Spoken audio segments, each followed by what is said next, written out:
मैले उठाएको रिफर्मेसनको एजेन्डालाई अतिरञ्जित गरेर यो मुद्दालाई कमजोर बनाउनको लागि रवि लामिछानेको विकल्प खोजेको हो कि भन्ने किसिमका आरोपहरू निरन्तर म माथि आइरहेको छ र मलाई लाग्छ मैले यो प्रस्ताउनै पर्छ, होइन भने भुसको आगो जस्तो सल्किएर यसले राष्ट्र स्वतन्त्र पार्टीलाई नै कमजोर बनाउन सक्छ।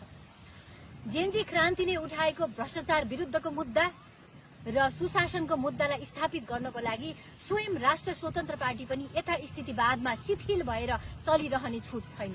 हामीले सुधार गर्नुपर्छ र त्यही सुधारको लागि सुदृढीकरणको लागि वैचारिक र सांगठनिक सुधार गर्नुपर्छ भनेर मैले रिफर्मेसनको एजेन्डा उठाएको हुँ। विस्तारित बैठकमा प्रस्तुत हुने राजनैतिक प्रतिवेदन र सांगठनिक प्रतिवेदनमाथि राष्ट्र स्वतन्त्र पार्टीका विभिन्न तह र तबकाबाट सहभागी साथीहरूले विचार राख्न पाउनुपर्छ।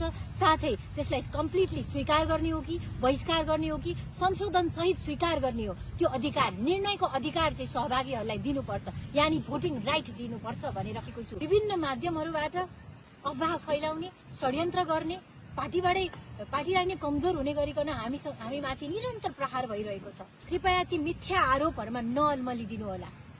मैले उठाएको रिफर्मेसनको एजेन्डा व्यक्ति विरुद्धको एजेन्डा होइन, समग्र राष्ट्र स्वतन्त्र पार्टीलाई सुदृढ बनाउनको लागि, सबल बनाउनको लागि, अहिले समय सापेक्षिक हिसाबले सक्रिय बनाउनको लागि र वैकल्पिक शक्तिहरू, स्वतन्त्र व्यक्तिहरू, बुद्धिजीवी, नागरिक समाज र विशेष जेनजीहरूलाई समावेश गराउनको लागि राष्ट्र स्वतन्त्र पार्टी उदार हुनुपर्छ भनेर मैले यो विषय उठाइरहेको छु। अहिलेको यथास्थितिमै चलिराख्ने हो भने हामीले चाहेर पनि मेजोरिटी पार्टी बन्छु। यहाँलाई फेरि भन्छु, अन्त्यमा कृपया रवि लामिछानेको विकल्प खोजेको हो भनेर अतिरञ्जित गरेर यो विषयलाई कमजोर बनाउने प्रयास नगरिदिनु।